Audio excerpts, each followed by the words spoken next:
안녕하십니까. 이중법무사입니다. 개인회생을 신청하였다가 채무자가 어떠한 사유로 인해서 개시 신청이 기각되거나 폐지가 되는 경우가 있죠. 그런데 이 경우에 개인회생을 재신청하는 사례들이 많이 늘고 있습니다. 재신청하는 경우에는 근데 금지명령이 결정이 되기도 하고 금지명령이 기각이 되는 사례도 많이 있는데요.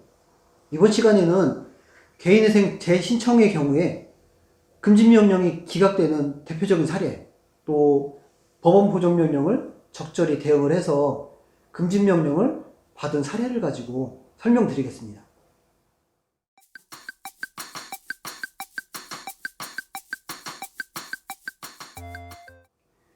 개인회생에서 금지명령이 왜 중요할까요? 개인회생 채무자의 경우에는 일정한 수입에서 생계비를 제외하고 나머지 금액, 가용소득으로 매달 변제를 해야 하는데 변제할 재산이나 급여가 압류가 되면은 일상생활뿐만 아니라 법원에 변제금 납부를 해야 되는데 그 변제금 마련도 어렵게 되지요.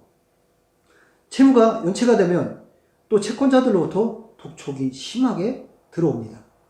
직장생활이나 일상생활이 어려워지고 또 압류나 독촉 등의 스트레스로 인해서 상당히 생활에 어려움을 겪게 되는데 이를 방지하기 위한 제도가 금지명령이다 라고 보시면 됩니다.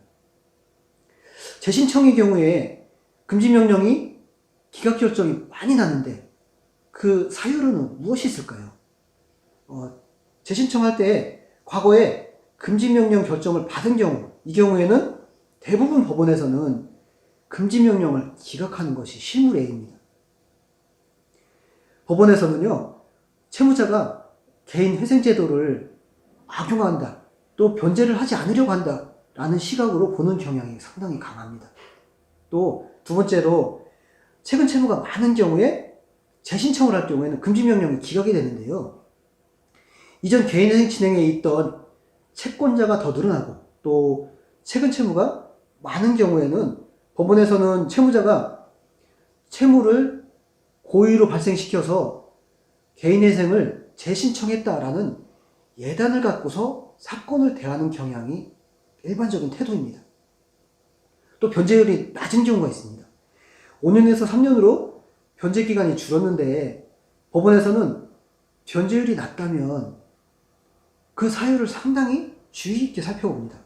재신청의 경우에는 이 변제율을 보고서 금지명령을 기각하는 것이 또 실무입니다. 사례를 저희들이 살펴보면요. 개인회생 재신청을 해서 금지명령을 받았던 사례인데요. 최근 개인회생 폐지 결정이 되고 2개월도 채 되지 않아서 재신청을 하게 된 경우입니다.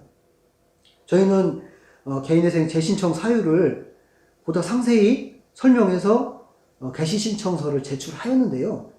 법원에서는 보존명령을 발령하였습니다. 그 내용은 채무자가 개인회생 폐지가 되고서 2달도 채 안 됐는데 어떤 사정 변경이 생겼느냐, 그래서 그 존재 사유가 있다면 재신청 사유가 있다면 그 소명 자료와 함께 자료를 제출하라, 이런 내용이었습니다. 말하자면 금지명령을 해주지 않겠다는 그런 의미인 것이죠. 그래서 저희는 개인회생이 폐지된 사유, 또 그 사유로 사실 부친이 수술을 받게 되면서 병원비가 급격히 늘어나게 되고 이를 지출하게 된 경위, 또 수술이 마무리가 돼서 진료비나 향후 치료비, 약제비 이런 것들이 그 병원비가 또 감당할 수준에 이르게 되었다라는 내용들, 이런 것들을 상세히 자료와 함께 제출을 하였습니다.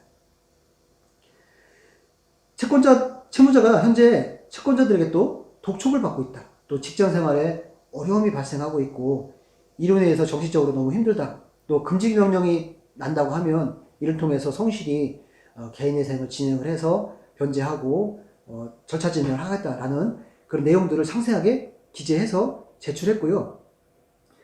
이렇게 이 보정서를 법원에서 보고는요, 금지명령을 결정해 주었습니다. 개인회생 재신청의 경우에는 금지명령이 기각된다고 하더라도 향후에 중지명령 제도가 있기 때문에 이 부분 전문가와 충분한 상담이 필요하고 적극적인 대응해 나가시면은 성공적인 개인회생 진행을 위해서 반드시 전문가와 상담이 중요합니다. 이상 개인회생 재신청의 경우에 금지명령이 기각되는 대표적 사례, 또 법원 보정명령을 적절히 대응을 해서 금지명령을 받은 사례를 가지고 설명드렸습니다. 감사합니다.